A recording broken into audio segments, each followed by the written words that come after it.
Man will go on trial in September for murder. Police say that Philip Jean shot and killed 16-year-old Teresa Burns in her Mishawaka home back in 1988. It is a cold case the St. Joseph County Metro Homicide Unit solved last year, and they want to solve more. That's why they're creating a new team to look at these old cases. Now the catch, the team will be made up of volunteers. WSBT-22's Kristen Bean takes us inside Metro Homicide and what they're doing to solve cold cases. Inside this downtown South Bend building, justice is written on the walls. You see these walls? They're not up here for having the highest SAT scores. These are all killers. This is what we do. Metro Homicide Commander Tim Corbett and his team of investigators have an 89% solve rate. That means they solve 9 out of every 10 homicides in the county. It also means 1 out of every 10 is not solved. It's why these shelves exist. These are the unsolved, which I don't know about you, but about makes me want to puke, because that means somebody killed somebody and they're out running around. The cases date back to the 60s, and Corbett knows every single one. They all stick with me. Cases like Lawrence Martin, who was shot to death inside his home in 2009. Or 89-year-old Julius Jones, who was beaten to death in 1990. And 22-year-old Sergeant Michik, who vanished in 1989. Unfortunately, because of time and resources, these dusty cases don't get the attention they need. That's about to change. He's going to have ideas. She's going to have ideas. Corbett has been working with St. Joseph County Prosecutor Ken Cotter to create a new cold case team. A few years ago, we actually had a paid cold case investigator. Because of the budget constraints, we had to discontinue paying that person. We used to get about 2 to 3 cold cases solved a year. Since we lost that cold case investigator, it's dropped down to less than 1 a year. And I think this is a way to be able to bring that back up.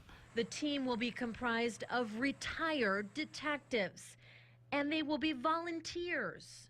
There are officers out there that maybe, or that have retired and maybe a little bit bored with where they're at and what they're doing, and they'd like to volunteer some time to come in and take a look at cases. Corbett says the investigators must be experienced, and they have to apply. But the team will be able to spend time on cases that could be 1 clue or 1 interview away from justice. I mean, that's full. You know, this will be one of their jobs. I mean, this is the kind of stuff. These are letters from prisoners and people who want to finally share information. Indiana State Prison, St. Joseph County Jail, Michigan City. There's a certain DNA gene when you do this job that you have. I'm Lieutenant Cindy Kilgore for Crime Stoppers. Crime Stoppers coordinator Cindy Kilgore has that gene. She retires in October and is considering joining the new cold case team. It would be very rewarding to have a chance to pull those old cases out. Because for people like Kilgore, who have spent years working with the families of victims, the passion doesn't end at retirement. It's really both the need to find justice and to helping the victims' families. If you want to be a winner and you want to put people up on these boards, that's what Corbett wants too. This is a 24-hour day job. And ultimately, add more pictures to this wall. The plus side, this will cost the county nothing. They'll be working on a strictly volunteer basis. The only thing that may cost extra is if they have to travel for interviews, but the county would be spending that money anyway. And these investigators will be sworn in on the days they're working, so they will have police powers, but Corbett emphasized they will not make arrests. A few investigators have signed on already, but this team, again, very much in its infancy, so they are just getting started. They'll be very dedicated to what they're doing, I know.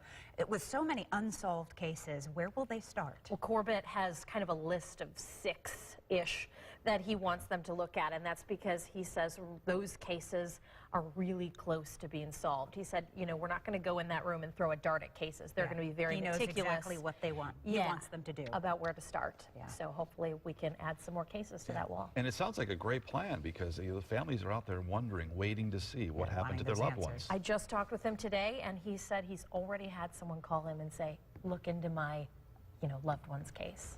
There you go. Kristen, thank you so much. A cool start.